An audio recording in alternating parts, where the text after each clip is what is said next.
আর আদর্য বর্মা আর নাগেহারা দেশ 1880 সালের মাঝে যখন ব্রিটিশের আদর মাঝে আর হুকুমত চলতি হয় তখন বেশি ফেরেশানি বিভিন্ন আর পুরা দেশের মানুষ দেশগান ওরা আন্দার হয়ে আসে প্রত্যেকজন বেশি অশান্তি পেরেশানির মাঝে দিন হারায় এই সময় মাঝে প্রত্যেকজনে আজগত্য দিয়ে আর কেঙ্গুরিয়রে আজাদ পাই যখন মানুষ বেগুন ব্রিটিশর আমলত করিয়রে ব্রিটিশর হুকুমতত করিয়রে মানুষ বেগুন যখন পেরেশানি হালত ওইগিল গই তখন পেরেশানিরে দূর করি বলে বর্মার জাতির গোলাপফুল কুষ্টি এই গোলাপফুলগুলোর নাম হইতে এই বৈশ অনসাইন বলে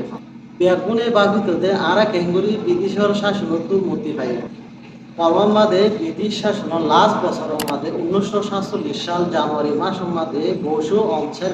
ব্রিটিশর রেজাইরে একান এগ্রিমেন্ট বুঝি যে এগ্রিমেন্টের দ্বারা ব্রিটিশ সকলে জানায় যে ব্রিটিশ সকলে ওয়াদা দিল যে বর্মার মাঝে শান্তি ফিরি আনিব দিয়া বৈশী অঞ্চল ব্রিটিশ শান্তি চুক্তি করে ফিরে আইবাদে রেঙ্গম মাঝে ইউজিনিয়া ইয়ং হয়ে রেখান ডর একান বিল্ডিং মাঝে অপর মিটিং ডাকিল যে মিটিং মাঝে মান্যগণ্য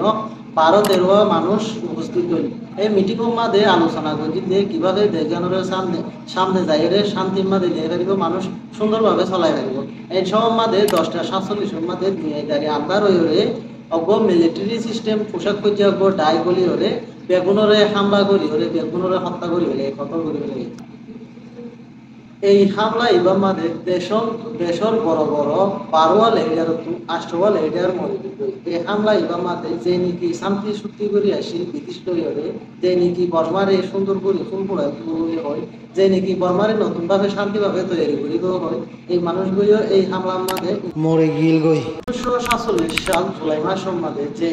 বুদ্ধিস্ট কমে হামলা চালায় সরকারের উপর এই সরকারের উপর হামলা চালাইতে এলে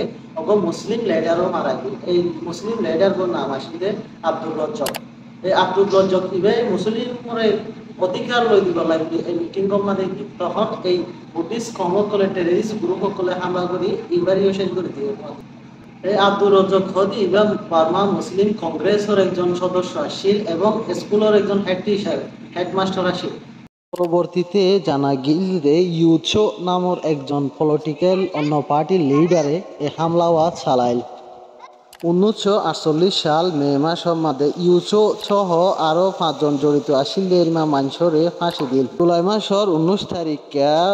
দেশের বড় বড় রাষ্ট্র লিডার মারি ফেলাই দিয়ে আনার কারণে প্রত্যেক বছর জুলাই মাসের 19 তারিখে ইন্ডিপেন্ডেন্ট ডে হিসেবে দিন পালন করা হয়।